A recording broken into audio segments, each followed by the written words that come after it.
주님께서는 사람의 죄악이 세상에 가득 차고 마음에 생각하는 모든 계획이 언제나 악한 것뿐임을 보시고서 땅 위에 사람 지으셨음을 후회하시며 마음 아파하셨다. 주님께서는 탄식하셨다. 내가 창조한 것이지만 사람을 이 땅 위에서 쓸어버리겠다. 사람뿐 아니라 짐승과 땅 위를 기어다니는 것과 공중의 새까지 그렇게 하겠다. 그것들을 만든 것이 후회되는구나. 그러나 노아만은 주님께 은혜를 입었더라. 믿음으로 노아는 하나님께서 아직 보이지 않는 일들에 대하여 경고하셨을 때에 하나님을 경외하고 방주를 마련하여 자기 가족을 구원하였습니다. 이 믿음을 통하여 그는 세상을 단죄하고 믿음을 따라 얻는 의를 물려받는 상속자가 되었습니다. 그날과 그 시각은 아무도 모른다. 하늘의 천사들도 모르고 아들도 모르고 오직 아버지만이 아신다. 노아의 때와 같이 이 인자가 올 때에도 그러할 것이다. 홍수 이전 시대에 노아가 방주에 들어가는 날까지 사람들은 먹고 마시고 장가가고 시집가며 지냈다. 홍수가 나서 그들을 모두 휩쓸어 가기까지 그들은 아무것도 알지 못하였다. 인자가 올 때까지도 그러할 것이다. 우리나라 사람들이 언제부터인가 커피에 진심이 되었습니다. 아침잠을 깨우기 위해서 커피를 필수로 마시는 사람도 있고요.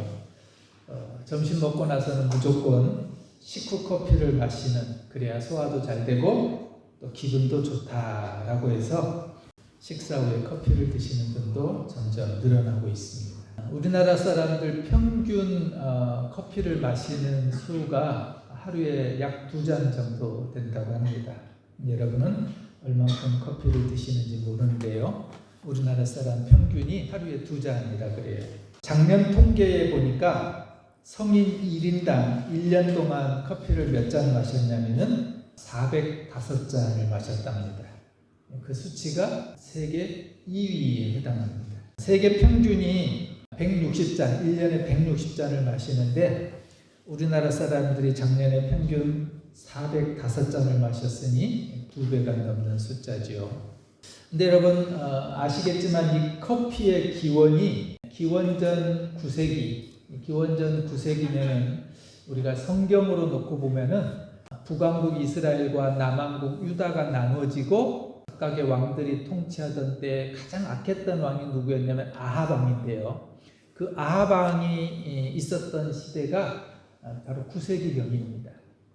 그러니까 그때쯤 이 커피가 처음 발견이 됐다 그래요. 에티오피아라고 하는 나라에서 목동, 염소를 기르는 목동 칼리라고 하는 사람이 목동 이 염소들을 쭉 살펴보는데 어느 날 이상한 열매를 따먹는 이 염소들이 그 열매를 먹고 나서는 막 왕성하게 움직이더라는 거예요.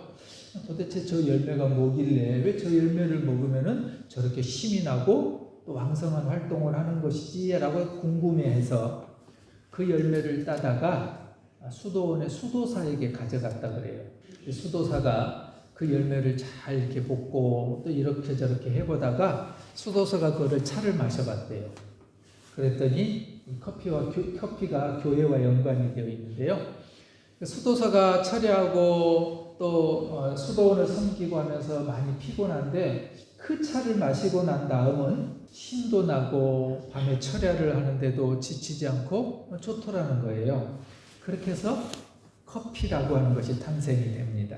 그래서 그 커피가 아라비아 반도를 지나서 또 예멘을 지나서 15세기경에 유럽으로 나가게 됐고 그것이 우리가 지금 즐겨 마시는 커피가 우리에게까지 전달됐던 겁니다. 커피를 먹으면 몸에 좋느니 나쁘다느니 많은 논쟁이 있죠. 특별히 우리가 좋아하는 믹스커피에 대한 걱정도 많습니다. 근데 결론부터 말씀을 드리면요. 커피뿐만 아니라 모든 음식도 마찬가지인 것 같아요. 기분 좋게, 즐겁게, 좋은 사람과 마시고 먹으면 건강에 좋다는 거예요. 근데 아무리 좋은 음식도 기분 나쁘게 싫은 사람과 먹으면 그것이 몸에 약이 아니라 독이 된다는 걸 우리는 잘 알고 있습니다. 인터넷에 검색을 하다 보니까 유튜브가 하나 이렇게 올라와서 봤더니요, 믹스 커피를 먹으면 없어지는 질병 3가지가 있다고 합니다. 콜레스테롤과 상관없는 야자 열매를 믹스 커피는 사용하기 때문에 우리 몸의 염증의 수치를 떨어뜨리고요, 다이어트에 효과가 있고요, 혈관에 아무런 영향이 없대요. 제가 커피 회사로부터 아무런 연락받은 거 없습니다. 근데 믹스 커피가 그렇게 좋다라는 거예요. 이 커피 가루가 암세포를 억제하기도 하고요, 암을 그래서 예방하기도 하고요, 더 나아가서 우리가 관심하고 있는 것, 치매도 예방이 되대요. 참 좋은 음식인 것 같죠. 이 믹스 커피에 설탕이 많이 들어있는 것 같은데, 실제로 이 믹스 커피의 양은 우리가 하루에 먹어야 되는 설탕의 권장량의 7분의 1밖에 되지 않대요. 그러니까 아무런 이 설탕의 양, 당분으로도 영향을 미치는 게 그렇게 크지 않다라는 거예요. 그러면서 이런 기사가 있더라고요. 믹스 커피를 계피나 생강가루나 강황과 함께 들면은 더 좋다라는 글도 봤습니다. 우리가 과유불급이라고 그러죠. 어떤 것이든 과하면 안 하는 것보다 못합니다. 믹스 커피가 좋다고 해도요, 많이 먹으면은 분명히 문제는 있습니다. 치아를 상하게 할 수도 있고요, 그리고 우리 몸을 상하게 할 수도 있습니다. 제가 오늘 커피 얘기를 하면서 왜 이야기까지 이렇게 왔냐면요, 에스프레소라고 하는 것을 소개하려고 왔습니다. 에스프레소 아마 들어보셨을 텐데요, 커피점에 가면은 아주 조그만 잔에 조금 내려주는 커피가 에스프레소라는 커피입니다. 곱게 간 원두 커피 가루에다가 그것을 아주 뜨겁게 고온으로 압축해서 아주 미량이 조금 흘려내보내는 커피를 흔히 에스프레소라고 이렇게 얘기합니다. 커피 전문점에 가면은 우리가 모두가 만날 수 있는 기본이 되는 커피가 바로 이 에스프레소예요. 근데 에스프레소는 커피 전문점에서 가장 많이 안 팔린다고 합니다. 인기가 없어요. 친근감도 덜하고요, 양도 적고요, 또 인기가 없어서 사람들이 싫어합니다. 그런데 모든 커피점마다 이 에스프레소는 반드시 팝니다. 왜 그럴까요? 커피점에 가면은 우리가 애우기도 어렵고 보기도 어려운 많은 커피의 종류들이 있는데요, 아메리카노, 카푸치노, 카페 모카, 라떼, 마끼아또 뭐 이런 여러 종류가 있는데, 그 모든 커피의 기본, 모든 커피의 밑바탕이 바로 에스프레소예요. 에스프레소가 들어가서 거기다 물을 넣으면은 아메리카노가 되는 거고요, 거기에다가 두유를 넣고 휘핑크림을 넣고 또 달짝지근한 것을 넣고 하는 것을 통해서 다양한 여러 가지 커피들이 나온다는 거죠. 그만큼 에스프레소는 우리 약방에 가면은 옛날에 감초처럼 모든 커피의 기본이 됩니다. 그런데 여러분, 우리가 세상을 살아가는데 그런 에스프레소와 같은 사람이 있습니다. 다른 사람을 빛나게 하고요, 그늘에서 그들을 지켜주기도 하고요, 때론 이름 없이 빛도 없이 섬기는 걸 좋아하고 남을 위로하는 사람. 여러분, 지나간 세월을 곰곰이 되돌아보면은 여러분의 삶 가운데, 가정 가운데 늘 나를 돕고 나를 지켜주고 나를 배려해주고 있었던 그런 이웃, 친구, 그런 한결같은 사람들이 있지 않습니까? 어쩌면 그 사람들이 커피로 놓고 본다면은 에스프레소와 같은 사람입니다. 그래서 그런 책도 있어요. 에스프레소맨. 자, 그런데 성경에서도요, 이런 에스프레소 커피와 같은 믿음의 밑바탕이 되는 사람, 저는 그 사람이 누굴까 이렇게 생각해 보다가 노아, 창세기 6장에 나오는 이 노아가 바로 그런 인물이 아닌가라는 생각을 해봤습니다. 믿음의 기본이 되는 사람. 성경에서 찾고 있는, 성경이 말하고 있는 많은 여러 사람들이 있는데, 그 여러 많은 사람들의 이런저런 귀한 요소들을 갖추고 있는 사람이 저 개인적으로 노아이겠다라는 생각이 들었습니다. 그래서 저는 앞으로 몇 주간에 걸쳐서 이 노아에 대한 이야기를 조금 자세하게 살펴보려고 합니다. 노아는 성경의 여러 곳에서 중요한 시기마다 아주 중요하게 등장을 합니다. 하나님이 찾았던 사람들의 특징들을 이 또한 골고루 다 갖추고 있다는 거지요. 우리가 앞으로 이제 살펴보겠습니다만 성경이 소개하고 있는 노아의 모습들을 몇 가지로만 추려보면 노아는 믿음의 사람입니다. 히브리서 11장 7절에 그렇게 기록하고 있고요. 창세기 6장 9절에 보면 그는 의인, 완전한 자, 하나님과 동행한 사람으로 소개되어 있습니다. 창세기 6장 13절에 보면은 하나님 노아에게 말씀하시는 장면이 나오는데요. 창세기를 보면은 계속해서 하나님 노아에게 말씀해 또 말씀하고 하나님의 말씀을 늘 들었던 사람, 늘 들었다는 것은 그게 늘 하나님의 말씀에 귀 기울였다는 얘기예요. 그게 노아였어요. 노아라고 하는 이 사람의 이름의 뜻은 위로자라는 뜻입니다. 노아는 위로의 사람이었습니다. 그리고 오늘 우리가 뒤에 나누겠습니다만 여호와께 은혜를 입은 사람, 성경에 제일 먼저 은혜라고 하는 단어가 등장하는 게 이 대목인데요. 그게 누구였냐면 노아입니다. 우리가 잘 아는 것처럼 노아는 방주를 짓지요. 순종의 사람이지요. 그런데 그 순종을 끝까지 절대적으로 순종했던 사람, 한번 순종하고 끝나버리는 것이 아니라 또 순종하고 절대적으로 순종했던 사람의 모습이 노아에게서 발견됩니다. 그만큼 그는 하나님의 말씀을 끝까지 듣는 사람이었고요. 그리고 하나님의 말씀에 귀 기울였다는 것은, 민감했다는 것은 하나님의 방법대로 살려고 늘 발버둥쳤던 사람이 노아입니다. 그리고 창세기 6장 22절에 7장 5절에 쭉 보면은 아주 계속 강조되는 또 단어가 나오는데 그와 같이 하니. 하나님 말씀할 때 노아는 그때마다 그 말씀대로 했다는 장면들이 성경에 기록되어 있어요. 한결같은 사람이었어요. 잘하다가 못하겠어 하고 포기하고 거부하고 의심하는 것이 아니라 끝까지 하나님 앞에 한결같았던 사람, 그게 바로 노아입니다. 이 상의 이 내용들은 이후에 우리가 노아를 보면서 왜 노아가 이런 모습들을 보여주고 있는가라고 하는 것들은 이후에 우리가 살펴보겠습니다. 오늘은 신약 성경 안에서 소개되고 있는 이 노아의 모습 두 장면과 오늘 창세기 6장 8절에 은혜를 입었던 노아의 모습 세 가지만 보려고 합니다. 첫 번째는요, 히브리서 11장의 노아, 믿음장이라고 하는 히브리서 11장에 노아가 대표적인 믿음의 사람과 함께 등장해요. 히브리서 11장 이렇게 기록합니다. 믿음으로 노아는 하나님께서 아직 보이지 않는 일들에 대해서 경고하셨을 때에 하나님을 경외하고 방주를 마련하여 자기 가족을 구원하였습니다. 이 믿음을 통하여 그는 세상을 단죄하고 믿음을 따라 얻는 의를 돌려받는 상속자가 되었습니다. 히브리서 11장에는 17명의 많은 믿음의 대표적인 사람들이 나오거든요. 그 중에 노아가 함께 들어있어요. 그런데 유독 이 노아를 소개하면서 히브리서 기자가 뭐라고 그러냐면요, 강조되는 단어가 있습니다. 아직 보이지 않는 일들에 대해서 믿음을 통하여 믿음을 따라 이 단어들을 강조합니다. 노아는 아무것도 보이지 않는 세상에서 도대체 앞날이 어떻게 될지 모르는 갑갑한 그런 상황과 환경에서 보이지 않지만 그것을 바라보며 살아갔던 사람, 그 믿음의 사람의 대표로 성경이 노아를 소개하고 있다는 사실입니다. 하나님은 믿음을 대단히 중요하게 생각하시는 분입니다.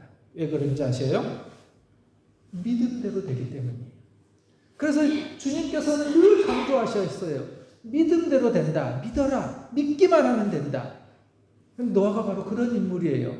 보이지 않지만 앞날이 어떻게 될지 아무것도 알 수 없지만 하나님이 주시는 그 말씀 하나만 믿고 따랐던 사람. 믿음대로 된다고 하는 것을 증거해 준 사람이 노아입니다.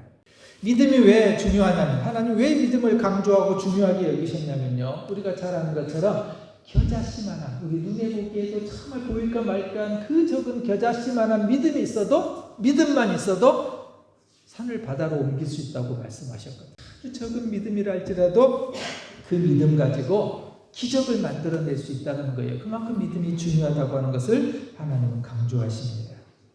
그리고 히브리서 11장 6절에서는요, 믿음이 하나님을 기쁘시게 한다고 말씀해요. 믿음이 없이는 하나님을 기쁘게 해드릴 수 없습니다.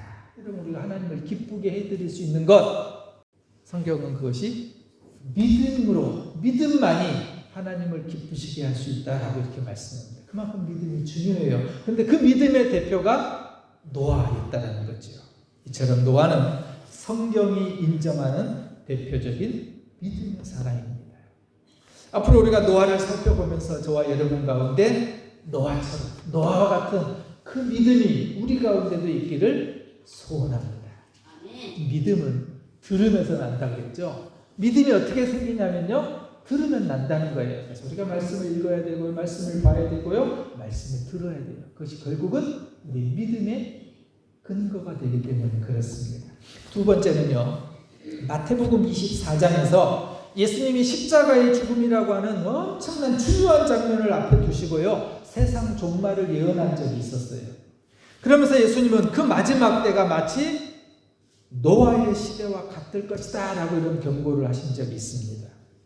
마태복음 24장 36절과 37절입니다. 그날과 그 시각은 아무도 모른다. 하늘의 천사들도 모르고 아들도 모르고 오직 아버지만이 아신다. 노아의 때와 같이 이 인자가 올 때에도 그러할 것이다. 예수님께서 종말을 말씀하셔요. 이제 십자가를 앞에 두시고 세상의 끝도 온다. 반드시 온다. 그러면서 그 종말을 예언하시면서 그게 다름이 아니라 노아의 이야기는 사람들의 입을 통해서 계속해서 들어왔던 이야기거든요. 그 사람들이 다 알고 있어요. 노아 그 시대에 노아 할아버지를 통해서 하나님은 세상을 구원하셨어. 근데 예수님이 세상 종말의 때가 그 노아 시대와 같다라는 얘기를 하셔요. 노아 시대에 하나님의 심판이 임해졌지만 사람들은 경거망동했고요, 제 마음대로 제 생각대로 살았고요, 그러다가 결국은 세상이 멸망하는 시대를 맞았거든요. 예수님이 왜 종말의 때, 마지막 때는 노아의 시대와 같다라는 이 말씀을 하셨을까요? 앞으로 우리가 보겠습니다만 홍수 심판을 앞두고 사람들은 먹고 마시고 흥청망청 살아가고 하나님 없이 철저하게 사람의 생각과 방법으로 살아가다가 멸망하고 말았습니다. 노아 시대는 우리가 세상의 마지막 때를 분별할 수 있는 기준이라는 거예요. 우리가 세상을 어떻게 살아야 될지, 그리고 이 마지막 때를 우리가 무엇을 소망하면서 어떤 삶, 어떤 믿음, 어떤 말씀을 붙잡고 살아야 되는지를 노아가 기준처럼 우리에게 보여주고 있다는 겁니다. 세 번째는요, 창세기 6장에 등장하는 노아입니다. 창세기 6장이 시작될 때 노아 시대에 하나님은 탄식을 하시는 장면이 나옵니다. 6절, 7절에 이런 표현들이 나와요. 땅 위에 사람 지으셨음을 후회하시며 마음 아파하셨다. 주님께서는 탄식하셨다. 내가 창조한 것이지만 사람을 이 땅 위에서 쓸어버리겠다. 사람뿐 아니라 짐승과 땅 위를 기어다니는 것과 공중의 새까지 그렇게 하겠다. 그것들을 만든 것이 후회되는구나. 가슴 아픈 단어들이 여기에 나와요. 답답한 단어들이 나옵니다. 후회하시며 마음 아파하셨다. 탄식하셨다. 쓸어버리겠다. 내가 그것들을 만든 것이 후회된다. 여러분, 창세기 1장에 2장이에요. 하나님이 세상을 만드시면서 하루 하나님이 세상을 만들어 가시잖아요. 세상을 만드실 때마다 하나님이 감탄하셔요. 당신이 만들어 놓고 그 세상을 바라보면서 하나님 보시기에 좋았다. 하나님도 너무 좋으신 거예요. 너무 좋았어요. 세상을 만드시고 사람을 만드시고. 특별히 사람을 만들고 나서는 하나님 보시기에 참 좋았더라. 그 전까지는 하나님 보시기에 좋았더라 그랬다가요, 사람을 만들어 놓고는 하나님 보시기에 참 좋았더라. 하나님도 당신의 형상대로 사람을 만드시고 우리를 보시고요, 너무너무 기뻐하시고 좋아한 거예요. 그게 우리 사람이에요. 근데 그 하나님이 불과 6장에 와서요, 그렇게 좋아하시고 감탄하시고 기뻐하시던 그 하나님이 가슴을 치고 계시는 거예요. 내가 왜 만들었는지 후회된다. 쓸어버리겠다. 마음이 아프다. 그러면서 탄식을 하시죠. 5절에 보면요, 이렇게 마음 아파하시고 후회하시는 하나님이 5절에서 왜 그랬냐면요, 주님께서는 사람의 죄악이 세상에 가득 차고 마음에 생각하는 모든 계획이 언제나 악한 것뿐임을 보시고서, 하나님 후회하시고 한탄하시고 쓸어버리겠다고 하시고 내가 다 만든 거 후회된다 가슴 치셨던 이유가 뭐냐면은 사람의 죄악이 세상에 가득 차고 마음에 생각하는 모든 계획이 언제나 악한 것뿐이었다. 이게 노아 시대였어요. 그런데 오늘 보려고 하는 말씀은 8절에 있습니다. 그러나 노아만은 주님께 은혜를 입었다. 그러나 노아만은 주님께 은혜를 입었다. 하나님 마음 아파하시고요. 내가 왜 만들었는지 후회된다고 탄식하시면서도 그 악한 시대에도 불구하고 하나님이 찾았던 사람이 있었다는 거예요. 하나님이 찾은 사람이 있었어요. 그게 다름 아닌 노아예요. 그러나 노아만은 주님께 은혜를 입었다. 이 말씀을 직역하면요. 원어 성경을 그대로 직역하면 이런 뜻이에요. 노아는 하나님의 눈에 시선이 고정된 사람이었다. 하나님이 늘 바라보고요. 그리고 하나님이 늘 관심하고요. 그 불꽃 같은 눈동자로 늘 살피시고 행여나 어떻게 될까? 어떻게 살고 있나? 뭐하고 있나? 바라봤던 사람이 노아라는 거예요. 우리 개역개정 우리가 가지고 있는 성경은 이렇게 되어 있죠. 그러나 노아는 여호와께 은혜를 입었더라. 메시지 성경은 이렇게 번역해놨어요. 그러나 노아는 달랐다. 세상에 다 자기 생각대로 자기 마음대로 경거망동하고 자기 생각대로 하고 싶은 대로 살았던 그 시대에 그러나 노아만은 달랐대요. 하나님은 노아를 보는 것을 좋아하셨다. 모든 사람들의 마음과 생각과 계획이 항상 악한 시대에도 불구하고 노아는 달랐어요. 그래서 하나님은 그 노아를 보는 것을 좋아했던 거예요. 다 흥청망청 살아가는데 어둡게 살아가는데 하고 싶은 대로 살아가는데 노아는 달랐던 거예요. 그래서 하나님은 그 노아를 보는 게 너무 좋았던 거예요. 그래서 우리 개역개정 성경에서는 그러나 노아는 주님께 은혜를 입었더라 이렇게 표현하고 있어요. 세상이 썩었고요. 무법천지가 되어버렸습니다. 자기 마음대로 살아가는 시대가 되어버렸습니다. 여러분 이것이 흔히 말하는 인본주의라는 거예요. 인본주의라고 하는 것은요. 하나님을 우선으로 두지 않고 하나님은 제껴두고 인간이 최고인 거예요. 인간의 철학, 인간의 사상, 인간이 만들어놓은 경제, 인간이 만들어놓은 풍요로운 세상 그것이 먼저고 그러다 보니까 하나님은 제껴두고 하나님은 없는 거예요. 이게 인본주의인데요. 그게 바로 노아 시대에 그랬다는 거예요. 그런데 성경은 그러나 노아만은 달랐다는 거예요. 무너지고 어두운 시대 하나님은 항상 하시는 방법이 하나 있었어요. 세상이 어두워질 때마다 세상이 무너질 때마다 하나님 모시기에 세상이 악해질 때마다 하나님 늘 하셨던 방법이 하나 있어요. 그게 뭐냐면은 사람을 찾았어요. 하나님이 쓰실 만한 사람. 이 어두운 역사를 일으켜 세우고 다시 회복하고 건져낼 수 있는 그 사람을 하나님이 늘 시대마다 찾으셨어요. 노아가 바로 그런 사람이었습니다. 왜요? 노아는 달랐기 때문입니다. 믿음의 사람이었고 순종의 사람이었고 말씀에 귀 기울인 사람이었고 절대 순종했고 하나님의 방법대로 살았고 하나님과 늘 언약을 맺었던 사람이기 때문입니다. 이 모든 것이 어떻게 가능했을까요? 그 어두운 시대에 세상을 한탄하시면서 후회하시면서 세상을 쓸어버리겠다고 마음먹었던 하나님이 왜 노아에게 눈이 들어오고 노아를 찾고 노아를 건져내실 수밖에 없었을까요? 오늘 말씀의 답이 거기 들어있습니다. 노아가 하나님의 은혜를 입었기 때문입니다. 사랑하는 여러분, 오늘 말씀에서 우리가 정말 귀하게 여겨야 될 단어가 있습니다. 하나님의 은혜입니다. 우리는 우리의 방법과 우리의 생각대로 세상을 살 수 없습니다. 조금은 살아갈 수 있겠지요. 우리가 궁극적으로 잘 되고 하늘이 주는 평안과 기쁨과 감사로 우리의 삶을 늘 살아가기를 원한다면 우리에게도 필요한 건 하나님의 은혜밖에 없다는 겁니다. 노아가 우리에게 가르쳐주는 진리입니다. 사랑하는 여러분, 앞으로 이 노아를 우리가 함께 살펴가면서요, 이 하나님의 은혜를 노아처럼 사모하고요, 하나님의 마음에 드는 하나님이 보고 싶어하는 그 은혜의 사람이 저와 여러분 되시기를. 그래서 노아처럼 쓰임받고 노아처럼 세상을 건져내고 그리고 노아처럼 우리가 하나님의 마음에 쏙 드는 그런 은혜의 사람으로 저와 여러분이 살아가시기를 주님의 이름으로 축원합니다.